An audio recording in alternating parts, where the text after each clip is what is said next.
तर आता रुपेश आहे ना हे खेकडे साफ करून घेते. Hey guys, welcome back to my channel. तर आम्ही आता हे खेकडे साफ करून घेतोय, म्हणजे रुपेश साफ करून दाखवणार आहे हे कसे खेकडे साफ करतात. आणि हे जिवंत खेकडे आहे, पाण्यामध्ये फक्त काढून ठेवले. तर आज आम्ही खेकड्यांचा सार पण बनवणार आहे. त्याची रेसिपी तुम्हाला नेक्स्ट ब्लॉगमध्ये बघायला भेटेलच. आणि आता हे खेकडे कसे साफ करायचे ते पटकन बघून घेऊया.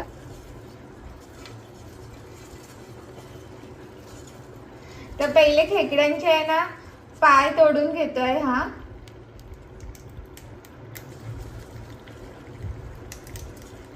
आणि खेकडे विकत घेताना जिवंतच खेकडे विकत घ्यायचे.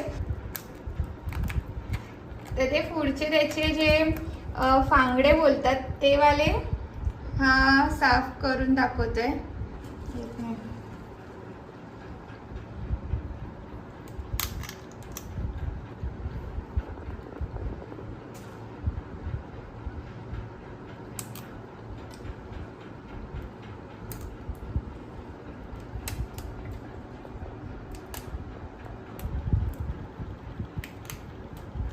कधी येणार आहे?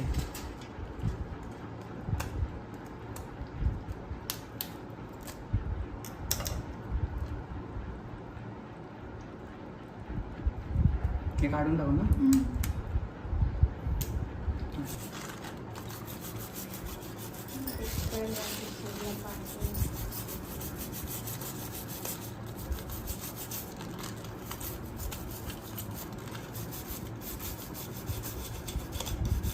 सर्व कसं आहे ते.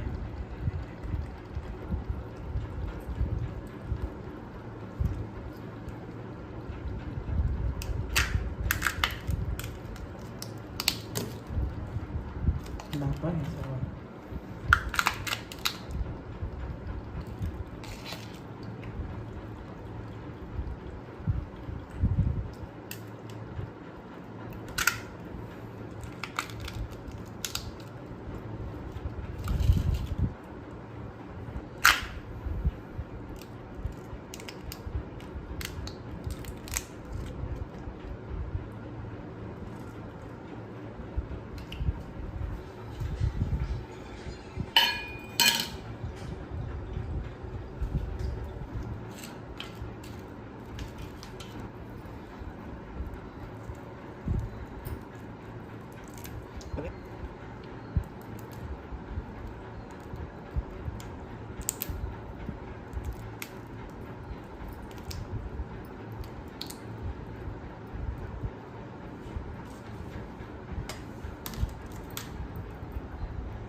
पिवळी दिसतात ती अंडी फक्त.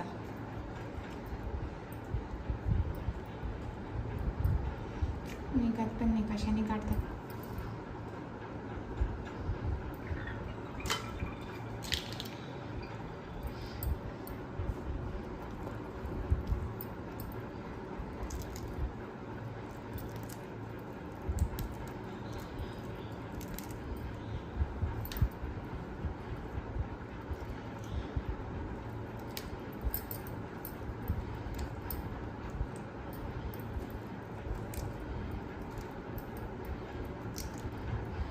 दाढा पाय पाय मिळालं त्याचा दाढा पाय.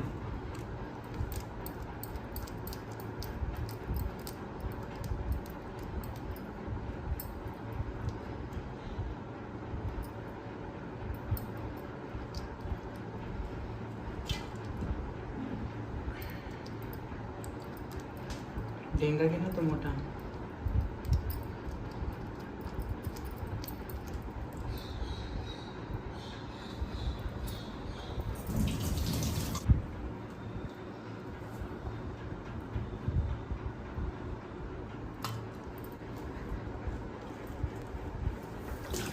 हे बघा पूजाने आता साफ करून घेतलं आहे. मी मागून बोलणार आहे इथं. ते इथे मी आता खेकडे साफ करून घेतले आहे. हे बघा अंडीने भरलेले आहे. ते ही पिवळी कलरची अंडी असते आणि काळ्या कलरचं असतं ते चिखल म्हणजे घाण असतं तर ते काढून फेकायचं. हे पिवळ्या कलरचे अंडी असतात आणि ह्या खेकड्यांमध्ये फक्त 2च हे अंडीने भरलेले खेकडे होते आणि बाकीचे सर्व हे 3 खेकडे ते त्याच्यात अंडी नाही आहे कारण हे मेल खेकडे. ह्यांची सर्व घाण आपण क्लीन करून घेतली आहे आणि त्याचे पाय आहे ना ते पण चांगले साफ करून घेतले आणि हे छोटे पाय सुद्धा.